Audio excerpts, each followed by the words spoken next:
Hello, good afternoon. A very warm welcome to all teachers, mentors, and students. Today we have an expert session on building digital products, and we have four very special people on the panel. Let's welcome them. Our first panelist is Mr. Rajashekhar. He's a regional mentor of change from Andhra Pradesh. He's also the co-founder of Happy Adda Studios. He developed India's first Desi game center, Jalebi A Desi Adda on mobile, and Kettle Mind, brain training games. These products garnered millions of downloads and secured Google's Best App of the Year award, accelerated by Google. A very warm welcome to you, sir. Our second panelist for today is Mr. Gauri Dutt Sharma. He is a regional mentor of change from Delhi. He's a mechanical engineer and a keen innovator. He worked for 30 plus years with well-known Indian and French companies in various roles in sales and business development of high technology machinery and software. He invented a device to solve the problem of tire inflation at petrol pumps and filed for a patent. He is registered with the India Patent Office as a patent agent, authorized to file patent applications on behalf of inventors and organizations. Welcome, sir. Thank you. Next, Happy New we Year. have our third panelist is Mr. Deepesh Goyal. He is a regional mentor of change from Karnataka. He's a tech veteran turned educator with 25 plus years in the industry, now dedicated to education for the last 6 years. Led MNC businesses in 3M, Dana Hair, Fortive, Tyco Electronics, and GE. Did consulting on industrial Internet of Things and taught middle classes in a government school for 2 years as a Teach for India fellow. He's a published author and alumnus of BIT Ranchi and IIM Calcutta. Welcome, sir. Our last panelist is Mrs. Sachi Devi. She's a regional mentor of change from Karnataka and a GEM mentor. She is an electrical engineering professional and an alumnus of IIT Kharagpur. She has 39 years of experience in engineering and technology at the management level. She has successfully launched many national and global new products to the market. She is closely associated with the market and how to convert the needs into successful business output. She was with multinational companies and is presently associated with startups. She has co-authored 7 US patents and many papers in international professional journals. Welcome, ma'am. The four panelists today bring a wealth of knowledge, experience, and expertise in product development, engineering, management, and intellectual property rights. In today's panel discussion, they will share their thoughts on how you can convert your skills to build a product in general, digital products and services in particular. They will show you how to build a good product that has greater potential for success in the market.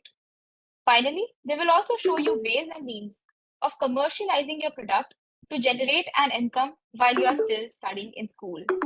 So without any further ado, let's invite the panel and start the discussion. So the first round is about putting our skills into practical uses. Let's start with Rajashekhar sir. So students have been acquiring various digital skills in the past 2 weeks of the Tinkerpreneur boot camp. How can they take their skills forward? Okay. Thanks for the question. Yeah, I do understand students would have completed acquiring skills as part of module 1 of this ATL Tinkerpreneur, and eventually they would have entered into module 2 where they are supposed to build the products. Now they are trying to understand what problem should I put forward so that I complete these further modules and go ahead in the ATL Tinkerpreneur competition. So now the thing is, they need to identify a real world problem, whether it is small or big, doesn't matter.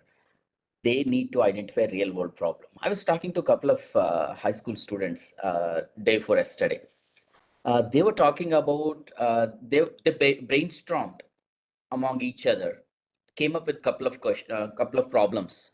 There are certain questions problems that were very complex in nature, but yet they were able to identify them. And there are certain problems which they themselves were facing in their school. For example, one student raised a point, like one of his fellow student was getting bullied because he wasn't able to speak the vowels in a better way. He was getting bullied. So the other students got empathized and they are trying to identify a problem for the solution. And eventually they were going through artificial intelligence technologies in the previous skills, and they thought, why can't we use artificial intelligence to understand which kind of vowels he isn't able to articulate easily? Let the AI identify those vowels, recreate certain sample paragraphs with those vowels so that he can do the exercises on his own and solve his problem. So that means all these problems are coming from the real world, problems that they are facing by themselves. I think this is the best way to do it, brainstorming, sitting with fellow people, talking to parents, talking to ATL in charge, fellow students, community students will definitely give a kind of solution. Doesn't matter whether it is small or big. They should do this brainstorming and get those ideas. And once they get it, they start building the product and share the knowledge with other students. This is the best way that we can say. Thank you.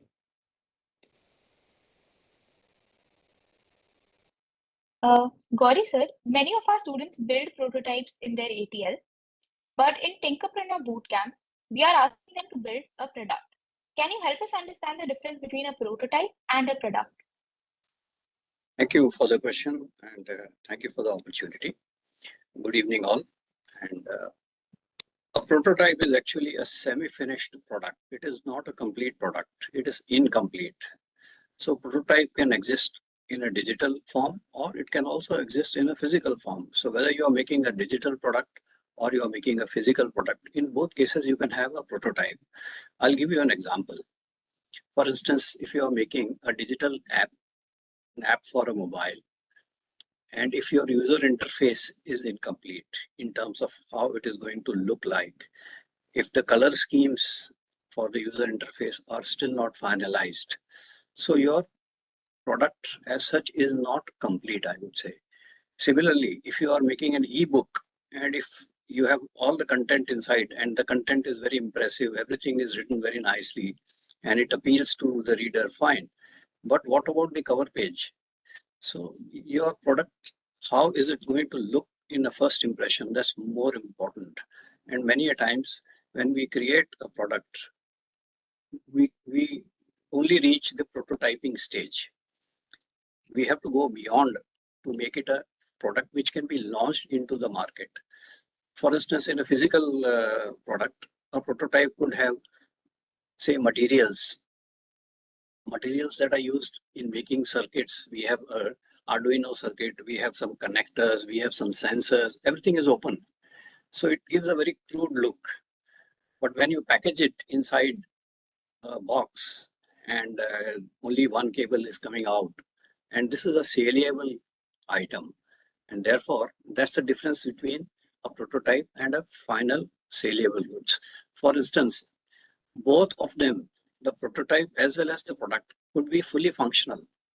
It is possible that you made a fully viable prototype and it is functioning as good as the product, but it is not completed in terms of testing. For instance, if you have a physical product, it has to be tested. Even if you have a digital product, you have to test it rigorously. And unless it is tested in a physical product's case, you can go to a laboratory also. You can get it stamped for a proper testing, and then it carries more weight in the market, and the users and the buyers are going to be more confident in this product. So testing in a physical product and even in a digital product is very, very important. So in order to make a successful sale, you have to complete the product and package it in such a way that it becomes attractive for the buyer or for the user. Now, why I'm saying this, there can be a customer and there can be a user. Both can be different. So जो खरीदता है खरीदार और जो use करने वाला है उपयोगकर्ता, वो दोनों अलग हो सकते हैं. जैसे कि अगर आपने कोई समझ लो ऐप बनाया और कोई कंपनी आपके ऐप को खरीदती है और वो अपने एम्प्लॉयज को देती है, वो यूज करेंगे. तो यूजर हैं एम्प्लॉयज, उनकी कंसर्न अलग हो सकती है. और जो कस्टमर है वो आपकी वो कंपनी है जिसने खरीदा, वो बायर है. So the concerns of customers and the concerns of users could be different. So A prototype does not reach the final stage. It is just an incomplete product, I would say. That's all. Thank you, sir, for explaining the difference so vividly. Ma'am, what are some of the key characteristics of a product? Good question. Characteristics of the product. Okay. A successful product, when we say, it has got a relevance to the customer. When we say relevance to the customer, his needs are met. Okay. And it also uses the current technology, adapts to the new technologies which are upcoming. Example, simple example, if you want to take and understand, think about Google Map. Today everybody uses while navigating. Okay, so this is very it gives you the direction, it helps you to go to your destination, and that is one example what you can take it as. And the second aspect, if you look at it, it should be very easy to use, irrespective of what innovation it has got, what special features it has got. It should be very simple to use. Example, if we take it, WhatsApp or Instagram, if you look at it, it's the communication tools today which have become very popular because any language, anywhere in the world, people are able to use it. Okay. Then the third aspect, if you ask me, it's the value for money. So value for money is what are you, whether you are meeting the desired requirements of the customers at the optimal cost, or usable values. So this is what is very important. And just look at Canva today, students are using it, and what they do is some features are given as free, and additional features they say you pay for it. Okay, so this way they are not burdening the people who are entering the website and trying to use the various templates. The next aspect is scalable in the sense for various customer groups, it should be possible to adapt. So that means to say, quickly after the initial launch, we must be able to bring in all the customers onto the platform.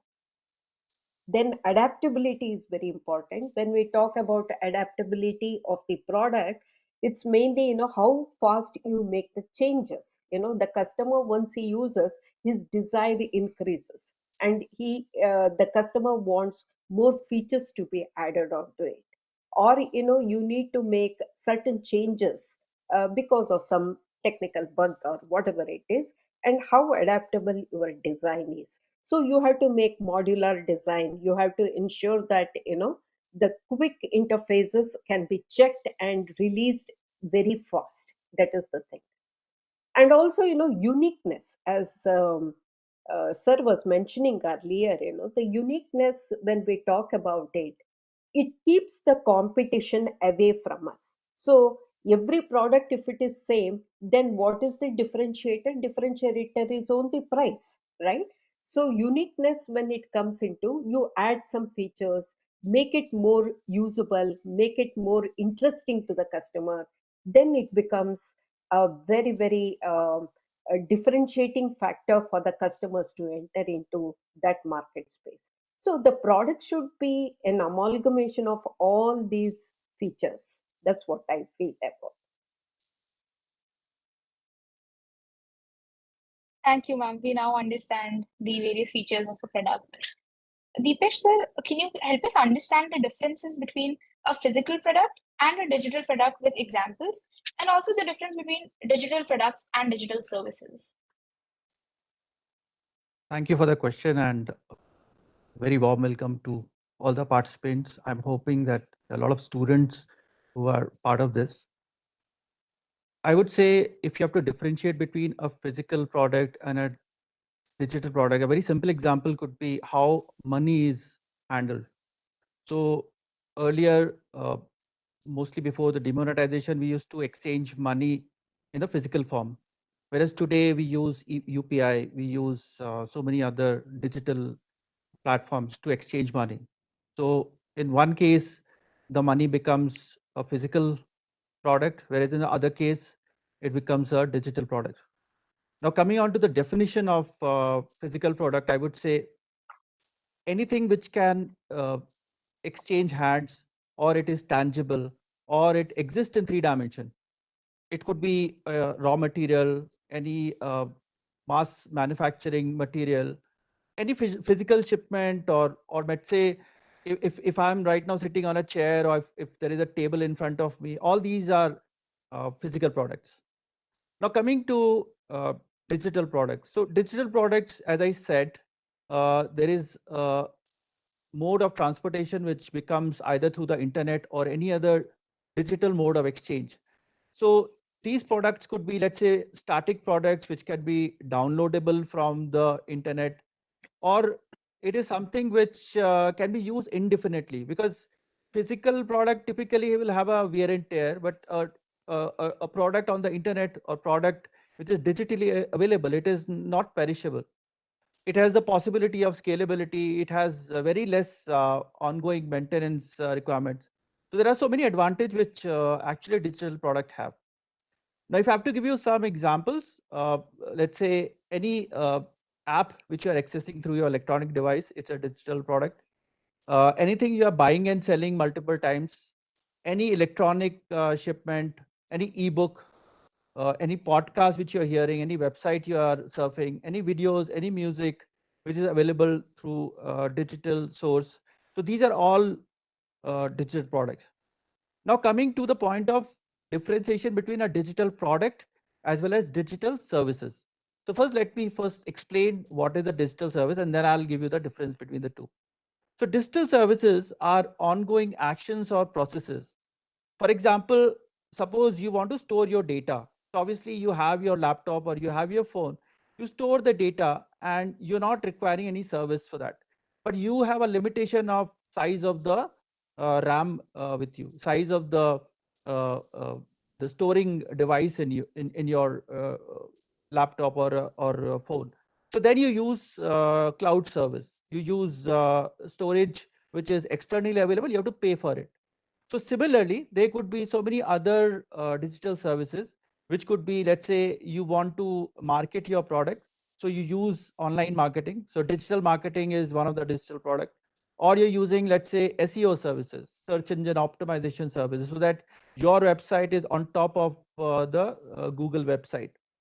You could be using, let's say, a web development service, a design service, or very simple example, what typically Infosys does, or any big IT giant does. They are doing the IT support and the consulting services. Or you are right now using a Zoom or a WebEx app. So these kind of services are the digital service. And I think what student who are right now listening to us will equate to a digital service is a Spotify. Spotify is a very common music app which is used by them. So that's a digital service. So you pay money every month and you get the service. Another example we all use is Netflix. So Netflix is also a digital service. Earlier we used to have video, and now we have live videos available, and we can access it in any point of time. So I think this is briefly about digital products, digital services, as well as the physical product. Thank you. Thank you, sir. The examples have been very elaborative. Now let us discuss on how to go about building these products and services. So, Rajashekar sir, let's say I found that the product I thought of building is already available in the market. Should I still go ahead and build it?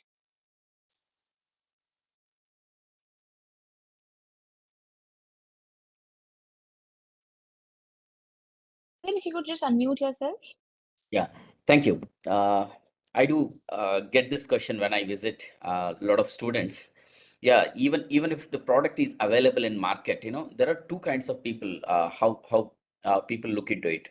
There are certain students who, without doing any market research, whether the product is available in market or not, they tend to go ahead and build the product. That's one kind of one set of students. The other set of students, they worry about whether should I do that product or not if it is already available in the market.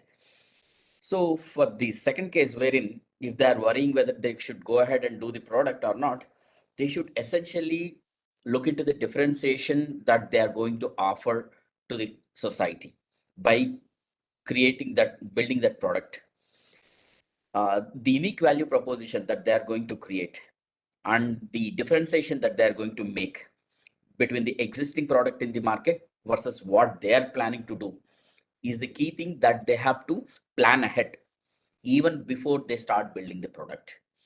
And one more point is that they need to recollect is resources. Do they have enough adequate resources with them to go ahead and do this product or not? If they are looking for certain resources which they might not be getting in near future, better not to do that.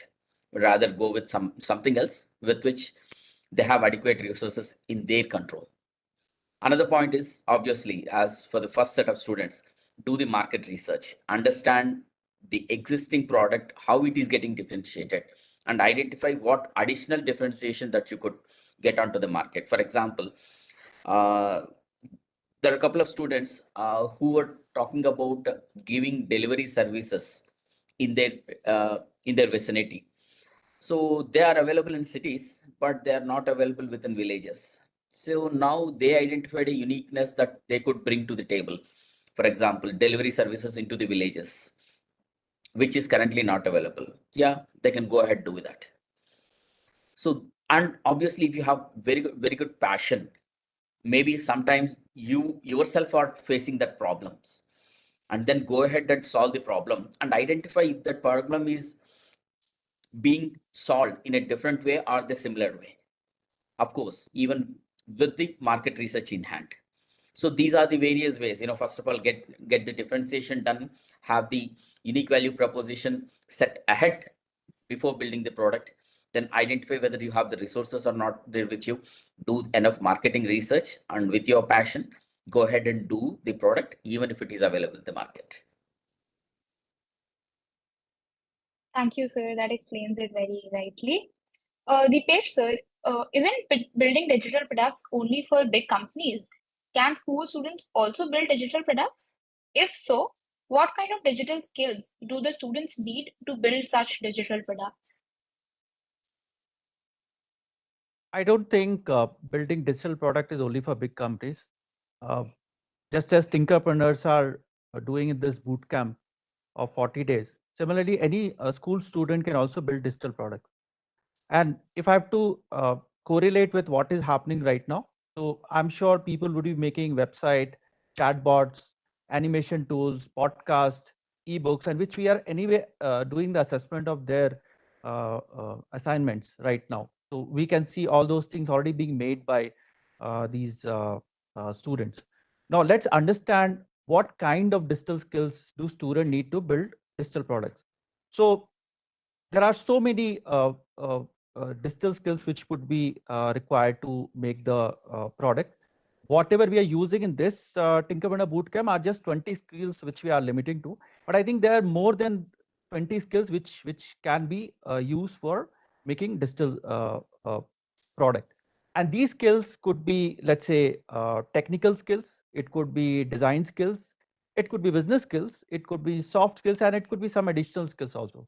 So I'll just go one by one on all these skills. So coming to technical skills, I think the most important thing which somebody need to understand is how to code, how to program, how to learn basic programming language in computer coding.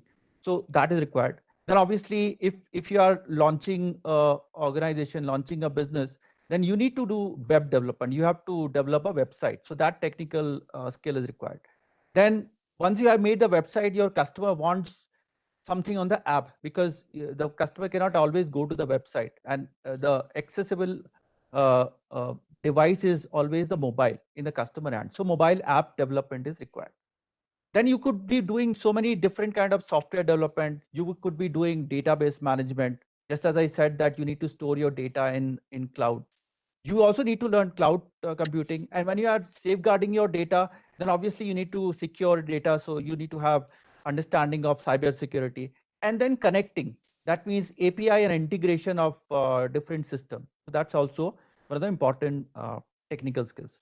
Now coming to the design skills, you could have to learn UI UX, graphic design, and very important thing would be prototyping. How to prototype, and I think most of our students, when they make the product, they are using the design thinking process. And one of the important part of the design thinking process is the prototyping. So that has to be taken care.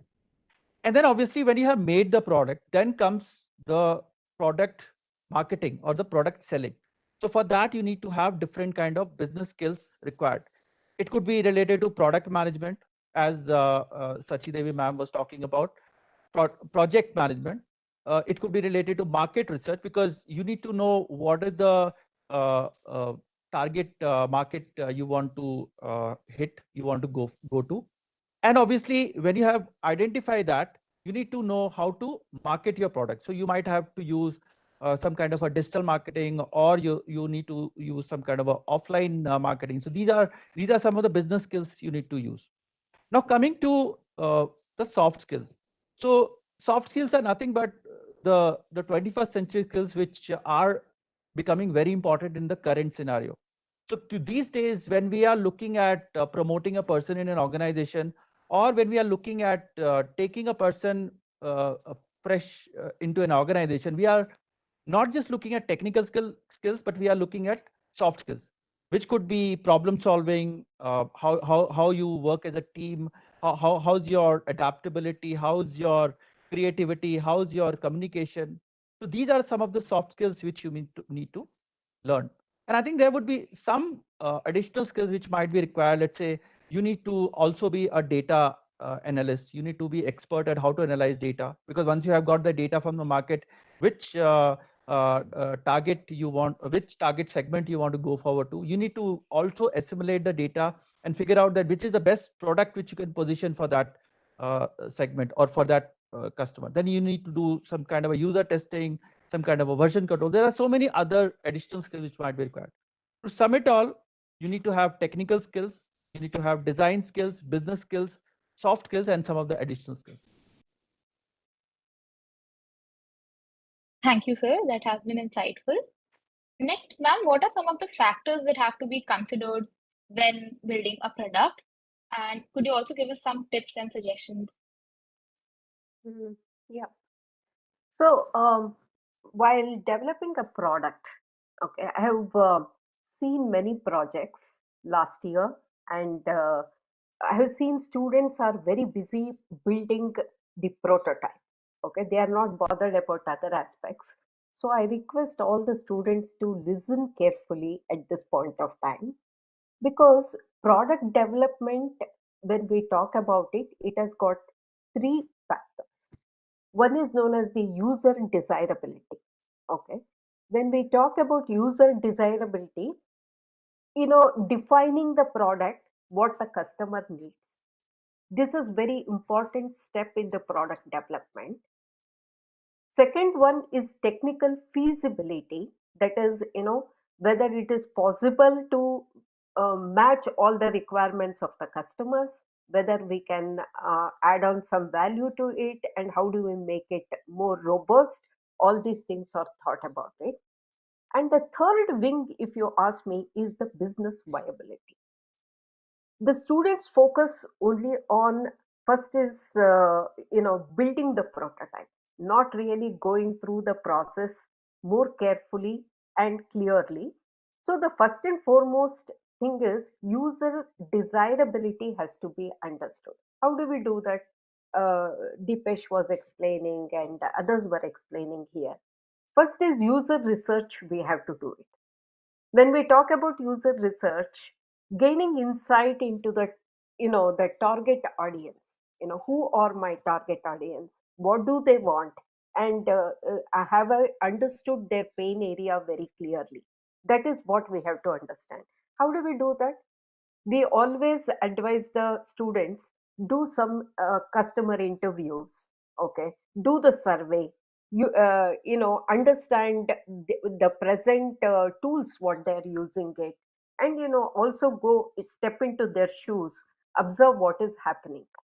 This is very important for the students, because this is not a competition, Tinkerpreneur. This is a journey where people have to understand how to become entrepreneurs. Product development is not the focus. Finally, the product has to reach the market. That is the reason they have to do step by step process. Then also the second important thing is there are certain things customer do not speak, but he wants it. For example, he has got some ultimate goal in his mind. He has got some motivation to use the product. What it is, it's only by talking, having observing how they use it. It is important to understand it, and also the touch points, where the product comes into picture in his whole process value chain. That is what we have to understand in order to make it more usable product. So once we understand this, we can go for ideation. So we skip all this step and go to the product development. And when I ask the students, they say, "My friend is doing the survey and we will collate it later." That is not the right process. Okay. Please follow the steps very carefully. Then, in also, in a true world of building the product, the skills Deepesh talked about are very important. And also we have to assess the technologies available. There can be two types of technologies. One is existing, having a robust database, and another is maybe having the latest technology, but it is upcoming. So we have to assess all these things where we have to fit our product and then try to do it. Resources are very important, because skilled resources, if you do not have, you cannot make the product. In fact, this is the reason Tinkerpreneur program encourages people to work in a team, because they have to come out with cross functional ideas. If somebody is good in product development, somebody is good in marketing, somebody is good in business, they have to come together and they have to form a team. Okay. Of course, the business viability is important, like market analysis and all those things. So, putting together everything, the first and foremost thing, for any tips, if you ask me for this question, this will be understanding the customer and understanding the customer needs. Okay. Only then you have to go in for ideation. Ideation, you evaluate two, three models and you try to say, this has got these positive features, this has got these negative features, and which one to select. You make your idea into two, three models and try to evaluate it. So these are very, very important steps, and one has to follow. Thank you so much, ma'am. Gauri sir, what makes a good product stand out from the crowd, and how can students build a digital product or service that has a greater chance of making it to the top 100 in the Tinkerpreneur Bootcamp? Excellent. A nice question. And a good product to stand out will depend on, it will vary from product to product. It depends on the category of the product. For instance, if you have a variable like a dress or a sunglass or a watch, aesthetics count a lot. So when you look at the product, how do you feel immediately? Is there a wow factor?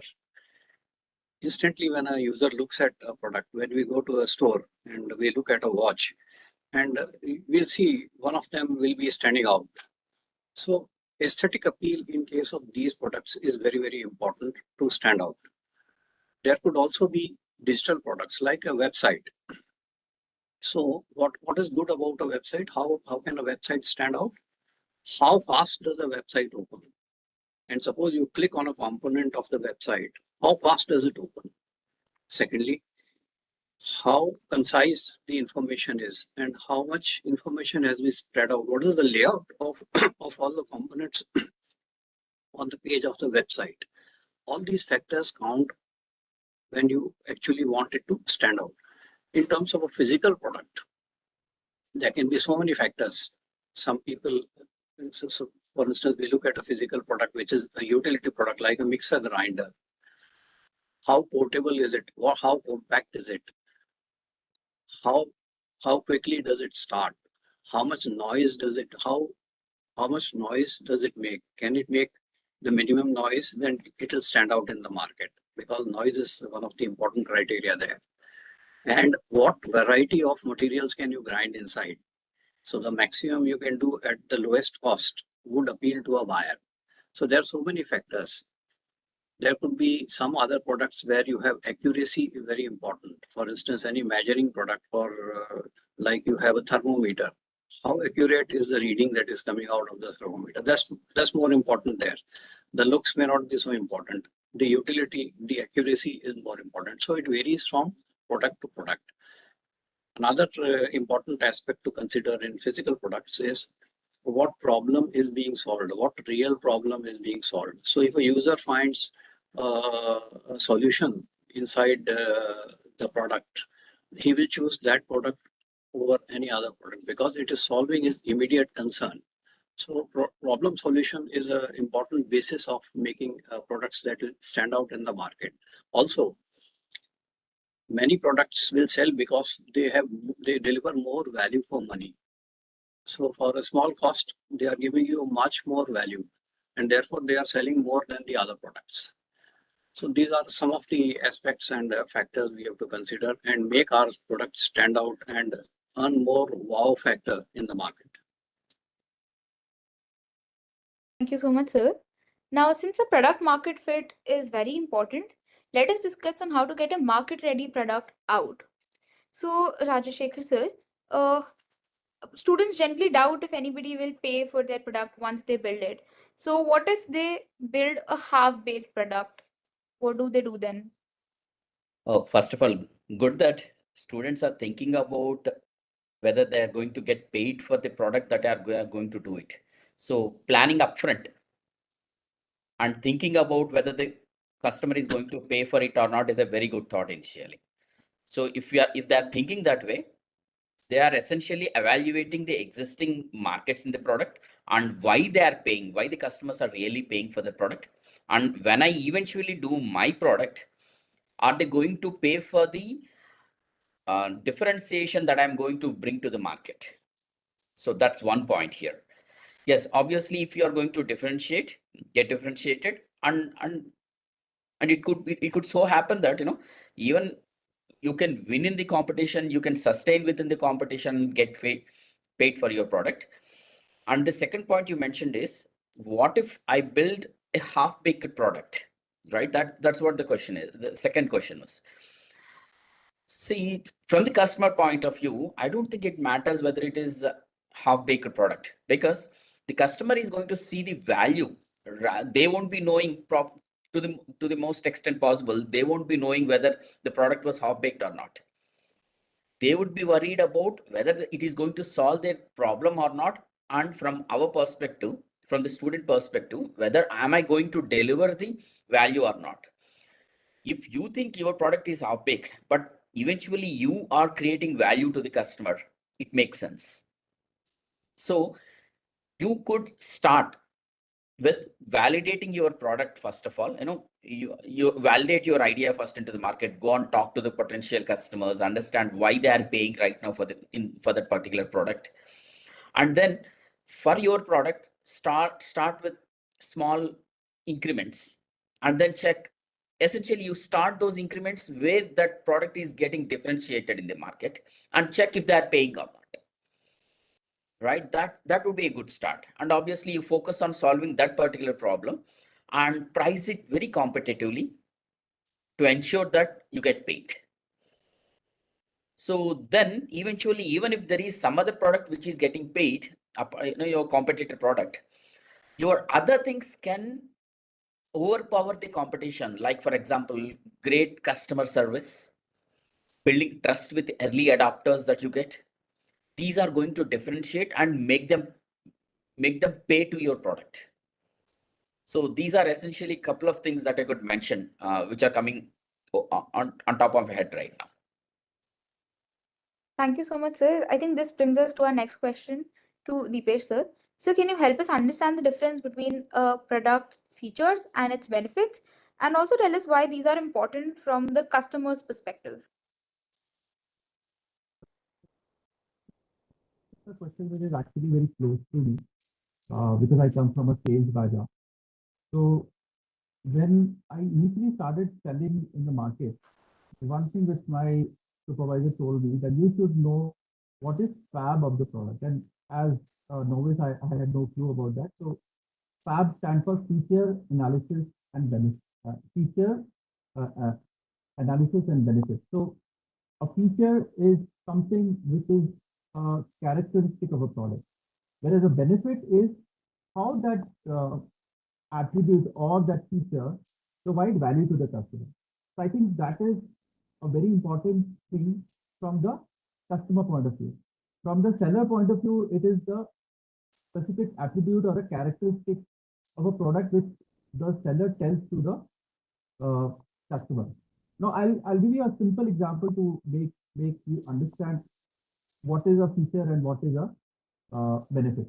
So let's say I go to the market and I want to buy a waterproof umbrella. So waterproof umbrella is something which is going to ensure that when water falls on the umbrella, the water should not be coming to me or when I'm using that umbrella. So if I define in terms of feature and benefit, so the feature of the umbrella is that it is a waterproof. But let's now understand that what is the benefit of this umbrella to the customer. The benefit of the umbrella is that the umbrella protects from rain and sun. Now let's look at another example. So suppose if I am a music player company, let's say I'm from Sony and I sell music players, and I provide that there should be 1 GB storage in my device. So this is a feature I have sold to the customer. Now, what does the customer has point of view? Customer has point of view that if I want to have I'm sorry to 1,000 songs, interrupt you. So, but your voice is not very clear. It's a bit muffled. Could you speak a bit louder or move closer to the device if possible? yeah, sure. So I'm saying Thank you, sir. when I say music player with 1 GB storage, I'm basically saying that the music capacity is 1 GB. But let's look at from the customer point of view. The customer wants certain number of songs to be put. And if that music player states when Goden says that I have 1 GB, the customer makes no sense of it because that may be a great feature, but as far as the benefit is concerned, the customer doesn't have any understanding. So suppose if 1 GB stores 1,000 songs, and that 1,000 songs is more than enough for the customer, so that means that it is finding a value to the customer. So it is becoming a benefit to the customer. So whatever you have the feature, it has to become a benefit to the customer. Then only your product will ultimately sell. So now coming to understand the importance uh, of, uh, of of this feature and benefit from the customer perspective. So the customer perspective is very crucial and very important when you are trying to market your product, when you are trying to sell a product. For example, when you are talking about product features, you are basically making some informed informed uh, informed decision making to the customer. You are let's say giving certain features, and the customer uh, has the flexibility to compare those data points with another brand. For example, if I go and buy a laptop, so I will go and hunt for, let's say, Apple laptop. I will also go for HP laptop. So what I definitely do is that we'll just take a side-by-side comparison of, let's say, if this is the capacity, this is the size, this is how it aesthetically looks. So I just make a comparison of the two characteristics. That means I'm finding some importance. I'm attaching some importance to the product feature. And now coming to the product benefits point of view. So as I said that the product benefit is nothing but the value which the customer estimates based on the feature. So for example, there has to be some emotional connection to the product. For example, if you are a big fan of Apple, so then you will definitely go for Apple. And it doesn't matter that it is going to cost more than HP laptop. And then there is a value proposition. Value proposition means that whatever you are paying money for that, you find it justified. So if I pay, let's say, a lakh of rupees for an Apple laptop, and if I pay, let's say, a 75,000 rupees for an HP laptop, then obviously you find value there. You attach that 1 lakh equivalent value to an Apple laptop and 75,000 rupees equivalent value to the HP laptop. So I think these are some of the things by which you attach the importance, and that's important from the customer perspective. Thank you, sir. Ma'am, if you could briefly tell us what it takes to build a market-ready product. The first and foremost thing, very important aspect, is the investment. Okay, investment is, in terms of financially how much you can spend in order to develop a product which can be brought to market. Okay, so this is a very important aspect. To understand the investment, first of all, the students have to build market analysis. Which market are they going to attack? For example, they're building a product, and that product is really addressing students or students and teachers. Like this, they have to understand what category of people they are addressing. Okay, then you will know the market size. How much is the market size? You will be able to understand that.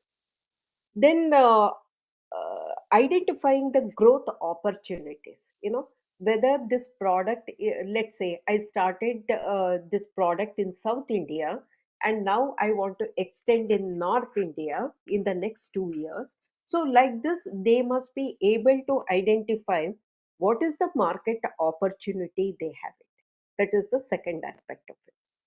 Third is, that they have to make a revenue model. What is a revenue? So you are spending some money, and you are also earning money from your product. So you have to understand how much money you are earning, when, and how. Okay. So this is, you will make a revenue model. It is called revenue. Money incoming is called revenue. And then you make a profit and loss model. What is a profit and loss model? You have invested some money, and that money and the revenue, if you take it, revenue minus the investment, that will give you profit and loss in a simple terminology. So this is what people have to understand. But in the real world of product development, what you have to do is, first thing is to understand the who is going to fund me.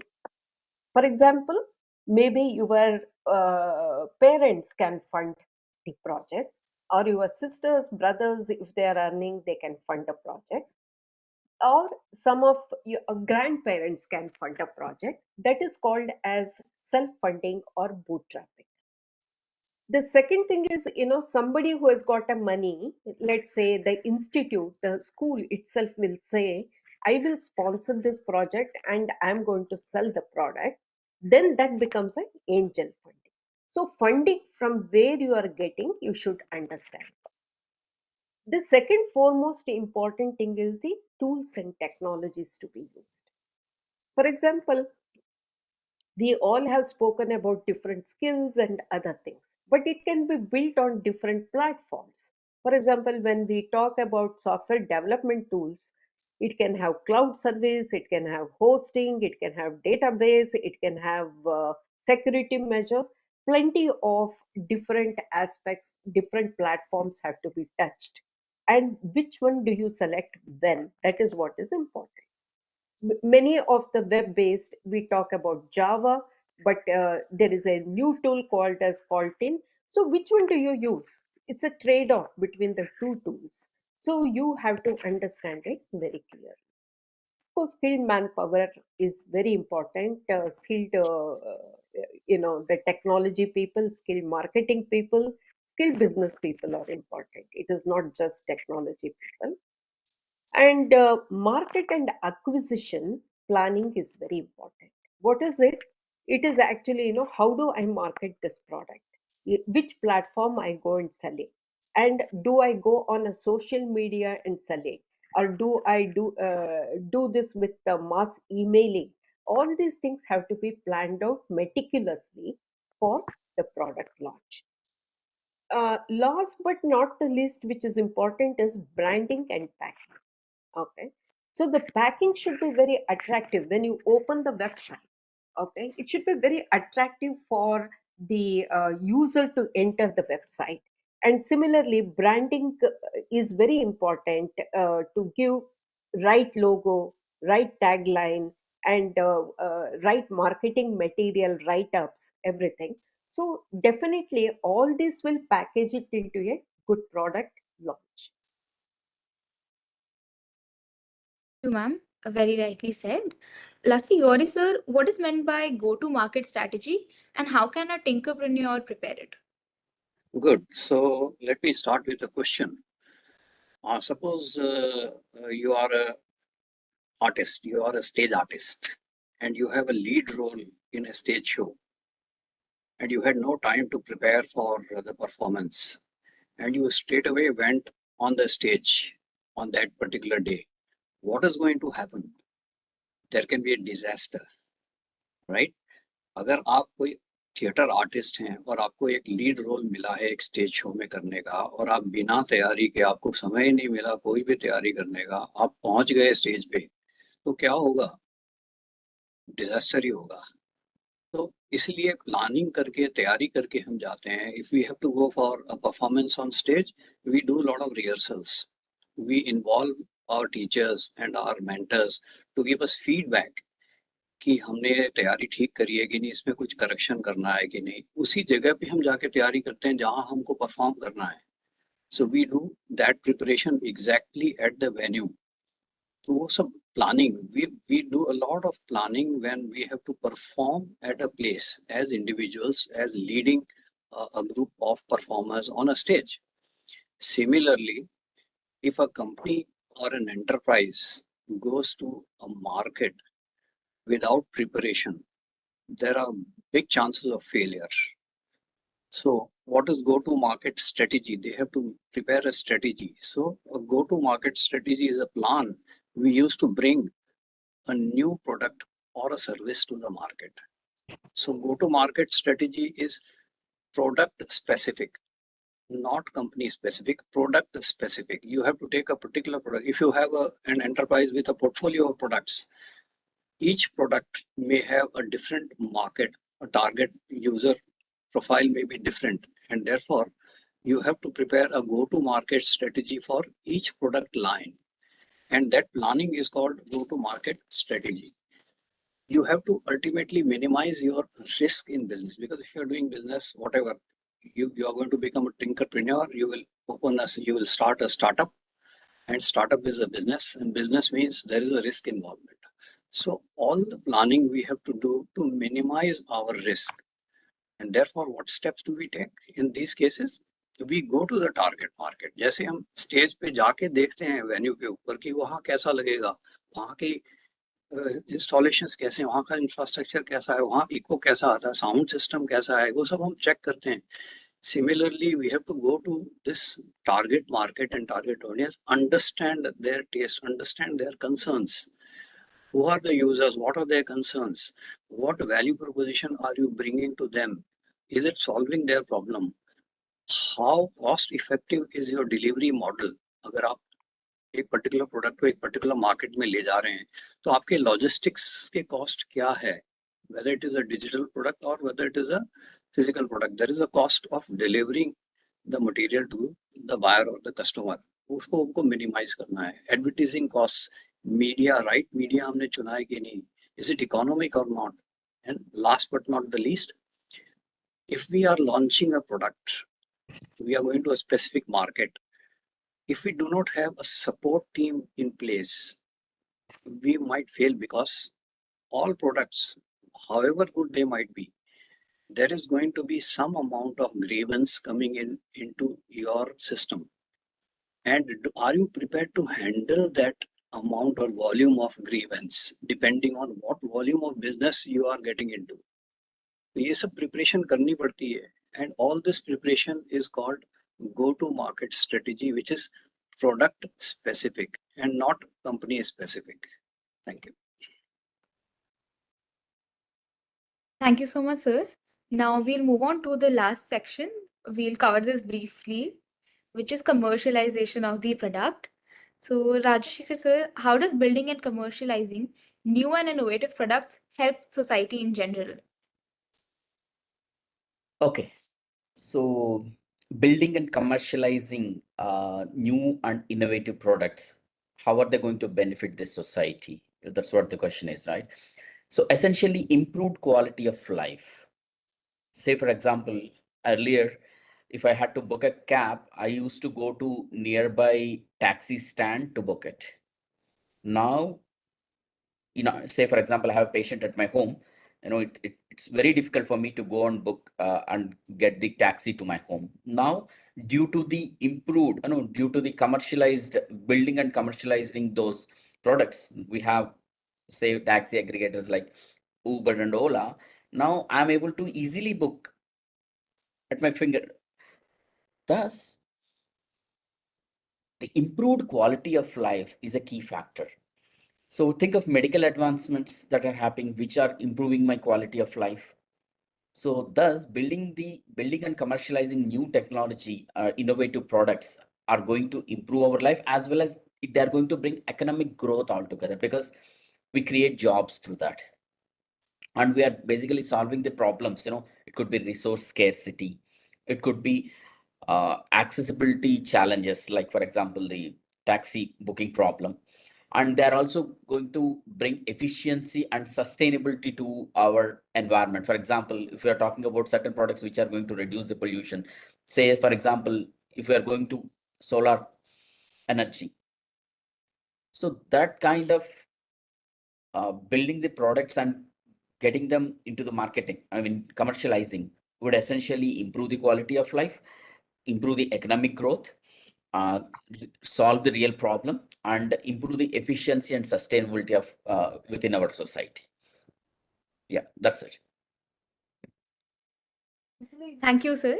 Gauri sir, how can we protect the intellectual property behind innovative products, and what steps can students take? Good. So to understand intellectual property, we have to understand how do we build properties. For instance, if we have to make a house, we need the bricks, the mortars, the labor. There are a lot of inputs required. But in order to make an intellectual property, the only thing required is your brain.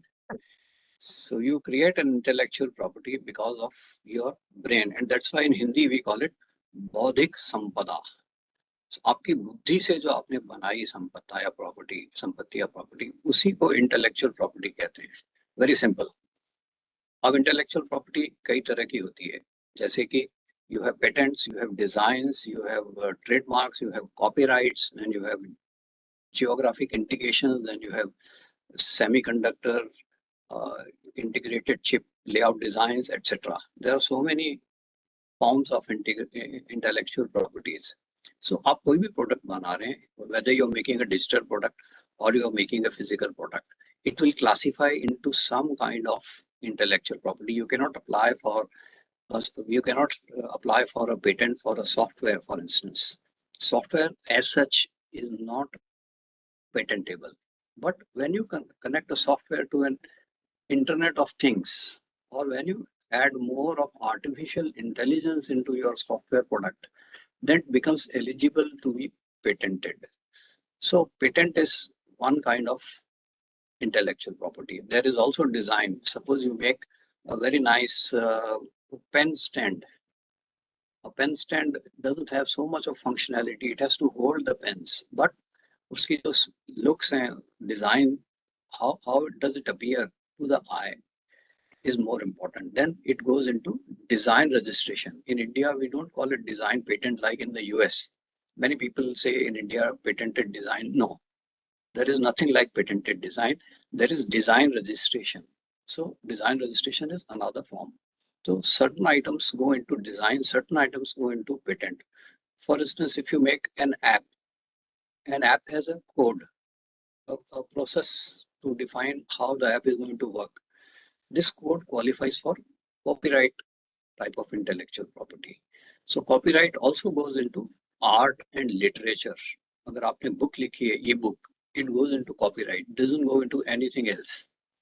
So it depends on product to product as to how it is going to be viewed into as an intellectual property and where can you apply. For instance, if you have come across oranges that come from Nagpur, they have a connection with a geographical location and therefore they get a GI tagging, which is called geographical indication. तो तरह तरह की properties हैं. अब for instance today we all our smart devices they use chips.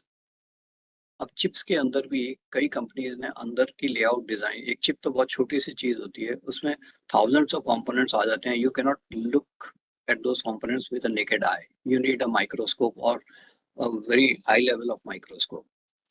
So उसके अंदर products के अंदर चिप के अंदर कंपोनेंट्स का layout is very very important. तो उसकी भी पेटेंटिंग आजकल हो रही है, but it is not called patent. It is an intellectual property called SICLD, Semiconductor Integrated Circuit Layout Design. So ये भी एक नई चीज आई है.